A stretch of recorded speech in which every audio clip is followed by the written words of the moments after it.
We can't change the past, but we can honor those who helped change the course of our nation, even if their efforts were overlooked during their lifetime. That's what a group in Evansville is doing at Oak Hill Cemetery. Today, flags were placed by graves of black soldiers who fought in the Civil War. African Americans weren't allowed to enlist until nearly 1 year into the war.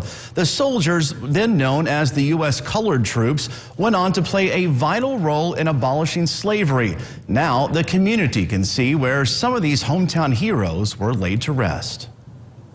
But for something like this to show that they fought side by side, they fought together, to show some type of unity, is something that would be good and something positive just for Evansville as a community alone.